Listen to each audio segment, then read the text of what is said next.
Josh Green here for SecondsOut. Delighted to be joined by Eddie Hearn here in Liverpool. Night over, how are you doing, Eddie? I'm good. Been a busy week or so, and good night tonight for the youngsters. Frankie Stringer started us off, good performance. Maisie Rose, good 8 rounds under her belt. Got to be better, but been out for a long time as well. Hamza Uddin, I thought was sensational. Joe McGrail, good 8 rounds against a tricky Ryan Walker. Beatrice, I think, is phenomenal. I mean, really, she's a 130-pounder, and she steamed through a massive 135-pounder tonight to win the world title. Good win from Steve Clark. Thought Janae Boston was excellent. Shout out to a very, very tough Jack as well. I thought he was great. Jack Martin, and then Peter McGrail, who boxed differently tonight against what is a smart and sometimes negative Marc Leach. I think he really wanted to put his foot down in that fight, make it entertaining. Thought he fought at a really, really good pace, and moves on now and in a great position again. I'd like to pick up on a couple of fighters on the card. Hamza Uddin making his debut here. The style there is very, very fan-friendly. People are going to enjoy his rise, aren't they? Yeah, they are, and that's what you want. You know, I'm watching it. I'm excited. And I'm looking around, everyone's smiling and laughing. Whoa! And he really lit the place up tonight. So, you know, that was a great performance. Sam wants to move him quickly. You know, he is a flyweight. And we'll see what's next for him. But really excited about the future of Hamza Uddin. Beatrice Ferreira, the route for her, we know she's going to the Olympics and hoping to secure that gold medal, world champion and gold medal, that would be some story, but beyond that, is there a possible unification with Rhiannon Dixon? Is that a route? I mean, I think, you know, eventually she's going to go to super feather. You know, she says she can make 126, not so sure, but she can definitely make 130 fine. But she's a world champion at 35, so, you know, she's going to be looking at the other belts. Katie Taylor still holds some, they're going to free up. Rhiannon Dixon's another champion. You know, we offered the fight to Caroline Dubois, they turned that down. I understand, you know, it's a tough fight, but hopefully maybe in the future when she's ready, that could be a big fight as well.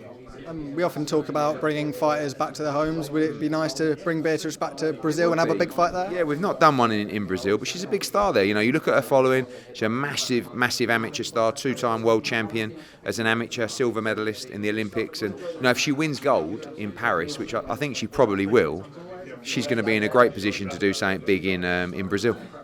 Janae Boston started the fight really, really well, but maybe took his foot off the pedal slightly, but refound his feet later on in the fight to get the stoppage. Impressed with his performance? Yeah, I thought he was electric at the start. Jack Martin came into the fight. He switched off for maybe 1 or 2 rounds, and there was a fantastic knockout. You know, it was really impressive. Jack Martin, I thought, was immovable after 4 or 5 rounds, and it took a special left hook to take him out. But a good performance. Moves on now. Like to see him fight for that English title. I've had the pleasure of speaking to Frank Smith a few times this week. We ran over the comments from Ben Shalom. He'd called Ben unprofessional. Ben had come back and said that he obviously runs his own business. Frank's obviously in a position he works alongside yourself and everybody at Matchroom. Watching on from afar, from the side, what have you made of all that? It's funny, really. I mean, you know, Frank's over there, a couple of kids, really. You know, I've been there myself. You know, I've been there many years ago. Frank's very experienced. I mean, don't forget, Frank's worked at the top level of the sport for 13, 14 years, as long as me. Really, he hasn't grown up around boxing, but he started the boxing business with me when we went into it. So, you know, he's a quality operator. Ben has done a great job to get a contract. You know, it's going to be tough to keep hold of it. But good luck to him. You know, it's just funny, you know. I went through this experience myself with Frank Warren, and it's hard graft. You know, you can see the pressure getting to him and the stress getting to him, and it's horrible at times. You know, the letters are coming in. You're in court. You got fighters leaving you. Your broadcast deals coming up. It's like, you know, you're under pressure. Fighters are questioning you if you're the right guy for them. I've been through all of that, you know, and it takes a lot to come out the other side, really.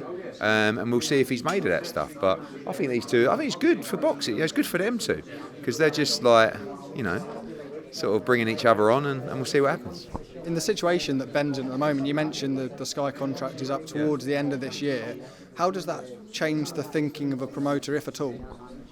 I mean, I've no idea what the relationship's like. You know, I mean, hopefully he can continue. You know, it's obviously without a TV contract, you're done, and there's not going to be another one out there. So he's got to keep that. Honestly, I have no idea if he will, if he won't, if they're happy, if they're not happy. We focus on our business. So, you know, hopefully Sky stay in boxing.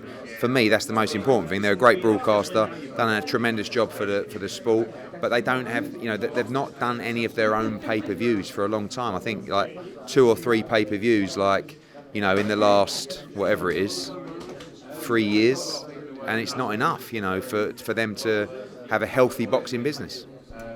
Floyd Mayweather back in the news, supposedly, according to a couple of sources out in Dubai, and not able to get back, supposedly having debt with Dubai.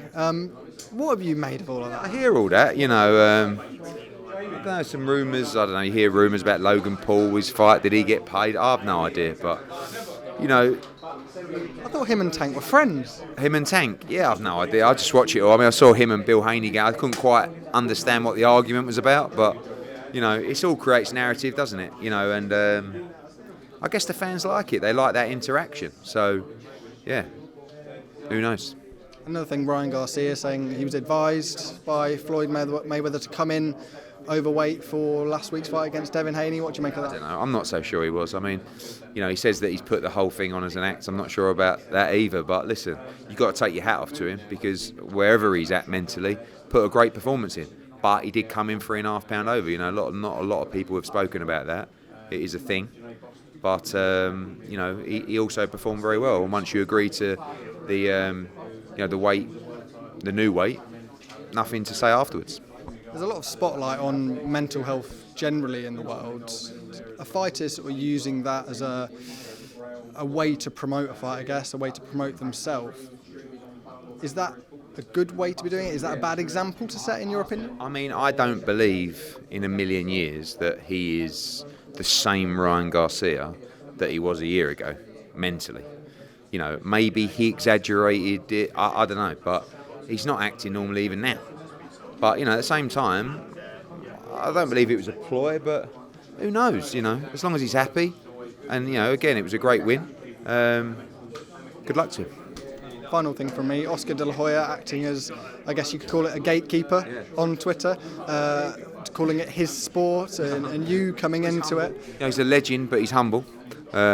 Self-proclaimed legend, which he is. I don't know, it's weird. Like I said earlier, he's very nice to me, to my face. We did a round table, and he was talking about wanting to work together, but he has absolutely no interest in working together. Didn't say a word to me last week, and he won. I mean, he should be over the moon, but you don't want to be fearful of little old me. I mean, I'm useless, aren't I? So what are you worried about? What changes behind the cameras? What's he like with you? No idea. No, fine. I mean, behind the cameras, even behind the cameras, to my face. We did the Bivol fight with Ramirez in Abu Dhabi. Couldn't have been friendlier. But I don't know. Maybe he just realises how good I am and knows he'll never be able to lace my boots. That's a good way to end it. Cheers for your time, Eddie.